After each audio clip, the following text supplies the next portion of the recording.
Pernah melihat burung yang bulunya begitu indah tetapi tiba-tiba menjadi kusam, kehilangan nafsu makan, bahkan mudah stres? Ternyata penyebabnya seringkali bukan karena penyakit, melainkan karena perawatan harian yang kurang tepat. Hari ini saya akan menunjukkan bagaimana cara merawat burung nuri kepala hitam atau Lorius lori dengan rutinitas sederhana yang bisa dilakukan setiap hari agar burung tetap sehat, aktif, dan memiliki bulu yang indah. Rutinitas pertama selalu dimulai dari membersihkan kandang. Sebelum melakukan apapun, saya mengeluarkan alas kandang terlebih dahulu. Alas kandang adalah bagian yang paling cepat kotor karena menjadi tempat menumpuknya sisa makanan dan kotoran burung. Selanjutnya, saya mengeluarkan tempat makan dan tempat minum. Kedua wadah ini juga harus dibersihkan setiap hari. Sisa makanan yang dibiarkan terlalu lama bisa menjadi tempat berkembangnya bakteri dan jamur. Air minum yang terlihat jernih pun belum tentu benar-benar bersih karena bisa saja sudah tercampur debu atau sisa makanan dari paruh burung. Banyak pemilik burung hanya fokus memberi makan, tetapi lupa bahwa kebersihan kandang sama pentingnya dengan kualitas makanan. Lingkungan yang bersih membantu mengurangi risiko infeksi bakteri, jamur, dan parasit yang bisa mengganggu kesehatan burung. Setelah semuanya dikeluarkan, saya menyiapkan semprotan air untuk memandikan burung. Saya menggunakan air bersih dengan suhu normal, tidak terlalu dingin dan tidak terlalu hangat. Penyemprotan dilakukan secara perlahan agar burung merasa nyaman. Saat memandikan burung, saya menyeting dengan keluar airnya yang seperti embun. Saya mengarahkan semprotan dengan pelan. Cara ini jauh lebih nyaman bagi burung dan membuatnya lebih rileks. Lorius lori termasuk burung yang sangat menyukai air. Di habitat aslinya, mereka sering terkena hujan dan embun. Karena itu, mandi menjadi bagian penting dalam menjaga kebersihan bulu, sekaligus membantu mengurangi rasa gerah ketika cuaca sedang panas. Selain membersihkan bulu dari debu, mandi juga membantu mengurangi bulu-bulu halus yang mulai rontok saat proses pergantian bulu atau molting. Burung yang rutin dimandikan biasanya lebih rajin merapikan bulunya, sehingga penampilannya terlihat lebih bersih dan mengkilap. Namun perlu diingat, jangan memaksa burung yang sedang sakit untuk mandi. Jika kondisi tubuhnya sedang kurang fit, sebaiknya fokus pada pemulihan terlebih dahulu, agar tidak menambah stres pada tubuhnya. Setelah selesai mandi, saya langsung menjemur burung di bawah sinar matahari pagi, selama kurang lebih 15 menit, atau sampai bulunya mulai mengering.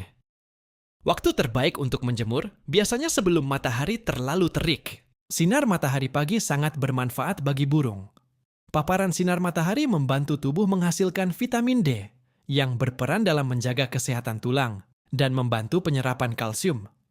Selain itu, sinar matahari juga membantu mengeringkan bulu sehingga tidak lembab terlalu lama. Yang perlu diperhatikan adalah jangan menjemur burung terlalu lama, terutama ketika matahari sudah mulai panas. Burung yang kepanasan bisa mengalami stres, terengah-engah, bahkan dehidrasi. Karena itu, selalu perhatikan kondisi burung selama proses penjemuran. Selama burung dijemur, saya memanfaatkan waktu ini untuk membersihkan alas kandang. Semua kotoran dibuang, kemudian alas dicuci hingga benar-benar bersih. Jika menggunakan alas yang bisa dipakai ulang, pastikan sudah kering sebelum dipasang kembali. Saya juga membersihkan bagian dasar kandang apabila terdapat sisa makanan yang menempel. Kebersihan kandang bukan hanya membuat burung lebih nyaman, tetapi juga membantu mengurangi bau tidak sedap dan mencegah datangnya semut maupun serangga lainnya. Tempat makan dan tempat minum juga saya cuci hingga bersih sebelum digunakan kembali. Langkah sederhana seperti ini sering dianggap sepele, padahal sangat berpengaruh terhadap kesehatan burung dalam jangka panjang. Setelah sekitar 15 menit dijemur dan bulunya mulai mengering, sekarang saatnya yang paling saya tunggu, yaitu bermain bersama burung. Interaksi setiap hari sangat penting, terutama jika tujuan kita adalah menjinakkan burung.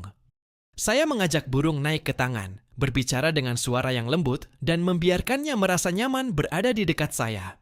Banyak orang berpikir burung akan jinak hanya karena sering diberi makan. Padahal, kepercayaan dibangun melalui interaksi yang konsisten.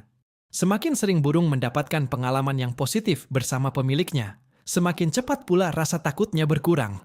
Untuk Lorius lori yang masih baru atau masih liar, jangan memaksanya langsung disentuh. Biarkan ia beradaptasi dengan kehadiran kita terlebih dahulu. Kesabaran adalah kunci utama dalam proses penjinakan.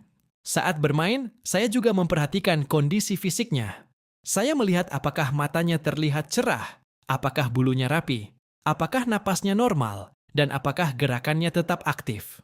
Dengan memperhatikan hal-hal kecil seperti ini, kita bisa lebih cepat mengetahui jika ada perubahan kondisi kesehatan. Setelah selesai bermain, sekarang waktunya memberi makan. Hari ini saya memberikan potongan pisang yang matang. Pisang merupakan salah satu buah yang cukup disukai oleh banyak jenis nuri karena rasanya manis dan teksturnya lembut. Namun perlu diketahui bahwa Lorius lori memiliki kebutuhan nutrisi yang berbeda dibandingkan banyak jenis burung paruh bengkok lainnya. Di alam liar, mereka lebih banyak mengonsumsi nektar, serbuk sari bunga, buah-buahan lunak, dan bunga yang sedang mekar. Lidah mereka memiliki bentuk seperti sikat kecil yang memang dirancang untuk mengambil nektar dari bunga. Karena itu, buah seperti pisang hanya dijadikan sebagai salah satu variasi makanan, bukan satu-satunya sumber nutrisi. Agar kebutuhan gizinya tetap seimbang, pemilik juga perlu memberikan pakan khusus lori atau makanan yang memang diformulasikan untuk memenuhi kebutuhan nutrisi mereka. Setelah makan, saya menambahkan air minumnya dengan air bersih yang baru. Air minum harus selalu tersedia karena burung membutuhkan cairan yang cukup setiap hari, apalagi setelah mandi dan dijemur. Sebelum mengakhiri rutinitas hari ini, ada satu hal penting yang sering dilupakan banyak pemilik burung. Burung bukan hanya membutuhkan makanan yang cukup, tetapi juga membutuhkan lingkungan yang bersih, sinar matahari yang cukup, air minum yang selalu segar, dan perhatian dari pemiliknya. Merawat Lorius lori bukan sekadar membuatnya tetap hidup. Tujuan sebenarnya adalah menjaga agar burung tetap sehat, aktif, memiliki bulu yang indah, dan merasa nyaman setiap hari. Rutinitas sederhana seperti membersihkan kandang, memandikan, menjemur, bermain bersama, lalu memberikan makanan yang tepat akan memberikan manfaat besar jika dilakukan secara konsisten. Ingat, burung yang sehat bukan dinilai dari warna bulunya saja, tetapi juga dari tingkah lakunya yang aktif, matanya yang cerah, nafsu makannya yang baik, dan rasa percaya yang terus tumbuh kepada pemiliknya. Semoga rutinitas perawatan harian ini bisa menjadi inspirasi bagi siapa saja yang ingin memelihara nuri kepala hitam atau Lorius lori dengan cara yang benar. Sampai jumpa di video berikutnya, di mana kita akan membahas lebih banyak tips dan pengalaman menarik seputar dunia burung paruh bengkok. Semoga video ini bisa memberikan informasi dan membantu para pecinta burung dalam merawat Lorius lori dengan lebih baik. Terus belajar, terus memberikan yang terbaik, karena burung yang bahagia akan menunjukkan keindahannya melalui perilaku dan kesehatannya.